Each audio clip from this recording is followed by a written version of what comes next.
क्या आपने कभी ऐसी महामारी के बारे में सुना है जिसने पूरी दुनिया को हिलाकर रख दिया? एक ऐसी बीमारी जिसने सिर्फ कुछ ही सालों में कम से कम 20 करोड़ लोगों की जान ले ली। जी हाँ, हम बात कर रहे हैं ब्लैक डेथ की, जिसे काली मौत भी कहा जाता है।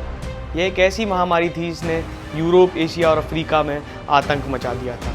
उस समय लोग इसे भगवान का श्राप, दुष्ट आत्माओं या बुरी शक्तियों का प्रकोप मानते थे, लेकिन असल में यह एक घातक जीवाणु संक्रमण यानी कि बैक्टीरियल इन्फेक्शन था। ब्लैक डेथ क्या थी, यह कैसे फैली, इसके लक्षण क्या थे, इस महामारी ने समाज पर क्या असर डाला और कैसे इस तबाही से दुनिया बाहर निकली।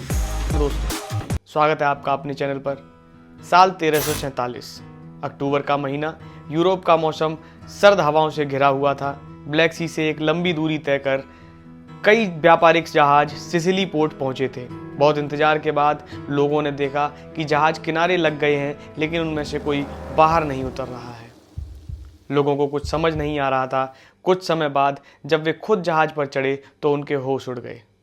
जहाज में चारों तरफ लाशें पड़ी हुई थीं। लाशों के बीच कुछ जिंदा लोग जो कि जिंदगी और मौत से लड़ रहे थे।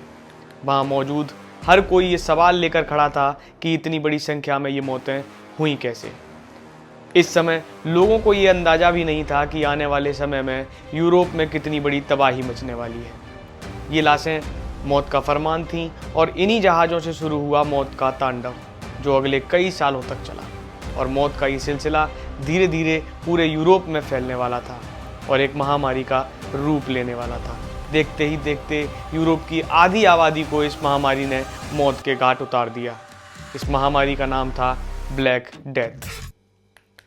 ब्लैक डेथ एक बोनिक ब्लैक महामारी थी जो 1346 से 1353 तक यूरोप में हुई थी। यह मानव इतिहास की सबसे घातक महामारियों में से एक थी। इसमें लगभग 50 मिलियन लोग मारे गए, जो शायद यूरोप की आबादी का 50% था। यह रोग बैक्टीरिया यर्सीनिया पेस्टिस के कारण होता है और पिस्सू और हवा के माध्यम से फैलता है। यूरोपीय इतिहास की सबसे महत्वपूर्ण घटनाओं में से एक ब्लैक डेथ के दूरगामी जनसंख्या, आर्थिक और सांस्कृतिक प्रभाव थे।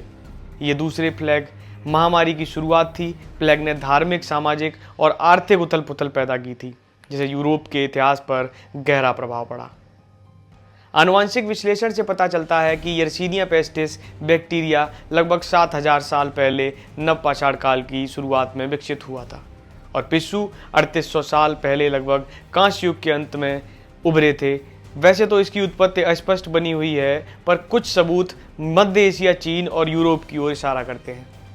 कथित तौर पर 1347 में जॉनी बैग की गोल्डन हॉर्ड सेना द्वारा क्रीमिया में काफका के जेनोइस व्यापारिक बंदरगाह की घेराबंदी के दौरान महामारी पहली बार यूरोप में आई।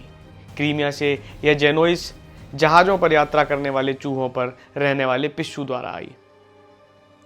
कहा यह भी जाता है 13वीं सदी के दौरान एशिया में जहाज के द्वारा ही आने जाने और व्यापार करने का चलन था। चाइना से मुख्यतः सिल्क का ट्रेड किया जाता था, जिसकी वजह से इस रूट को सिल्क रोड कहा जाता था। 1346 में जब यूरोपियन शिप चीन पहुंचे, तब चीन में प्लेग का कहर था। उस समय आज की तरह इंटरनेट और टेलीकम्युनिकेशन तो नहीं था, इसीलिए यह खबर किसी को नहीं होती थी कि दूसरे देशों में क्या चल रहा है। ये बीमारी बेसिकली हवा से खांसने और छूने से फैलती थी। उस समय मेडिकल साइंस ने इतना प्रोग्रेस नहीं किया था कि महामारी से बचा जा सके। प्लेग के लक्षण सामने आने में 1 से 7 दिन लग सकते थे। संक्रमित होने से लेकर लक्षण दिखने के बीच की समय को इंक्यूबेशन पीरियड भी कहा जाता है। ब्यूबोनिक प्लेग का सबसे प्रमुख लक्षण बुबो होता है। आमतौर पर इसमें बगल में या कमर पर सूजन और लिम्फ नोड्स में तेज दर्द होता है। यह स्थिति शरीर के किसी भी लिम्फ नोड्स में हो सकती है। वहीं सेप्टिकेमिक प्लेग का मुख्य लक्षण बुखार, ठंड लगना, कमजोरी, पेट में दर्द, शौक लगना और गंभीर रक्तस्राव हो सकता है। जबकि न्यूमोनिक प्लेग में रोगी को बुखार, कमजोरी, सांस की तकलीफ, बलगम से खून आना और खांसी का अनुभव हो सकता है। शुरुआती समय में इसे ग्रेट मोरालिटी के नाम से जाना जाता था, लेकिन बाद में इसे ब्लैक डेथ कहा गया। अलेक्जेंडर यर्सिन ने 1894 में यर्सीनिया पेस्टिस नामक बैक्टीरिया की खोज की। महामारी के दौरान लोग भय और अंधविश्वास से ग्रसित हो गए। चर्च उस समय समाज का केंद्र था। इस संकट को रोकने में असमर्थ रहा, जिससे लोगों की धार्मिक आस्था कमजोर होने लगी। कई लोगों ने इसे ईश्वर का प्रकोप माना, जबकि कुछ ने यहूदी समुदायों, व्यापारियों या अन्य बाहरी समूहों को महामारी के लिए दोषी ठहराया। चर्च की विफलता ने पुनर्जागरण और वैज्ञानिक सोच के उदय में योगदान दिया। ब्लैक डेथ ने यूरोप की अर्थव्यवस्था को गहरे स्तर पर प्रभावित किया। श्रमिकों की भारी कमी के कारण कृषि उत्पादन भी प्रभावित हुआ। मजदूरी बढ़ गई क्योंकि जीवित बचे श्रमिकों की मांग अधिक हो गई। सामंती व्यवस्था कमजोर पड़ने लगी क्योंकि किसान जमींदारों पर निर्भर रहने के बजाय स्वतंत्र रूप से बेहतर मजदूरी वाले क्षेत्रों में जाने लगा। व्यापार और उद्योग पर भी गहरा प्रभाव पड़ा क्योंकि शहरों में आबादी कम हो जाने से बाजार सिकुड़ गए। ब्लैक डेथ केवल एक बीमारी नहीं थी, यह यूरोप के सामाजिक, आर्थिक, धार्मिक और राजनीतिक ढांचे की पूरी तरह से बदलने वाली घटना थी। इसने मध्ययुगीन यूरोप को समाप्त कर एक नए युग की नींव रखी, जहां वैज्ञानिक सोच, आर्थिक स्वतंत्रता और सामाजिक परिवर्तन को अधिक महत्व मिला।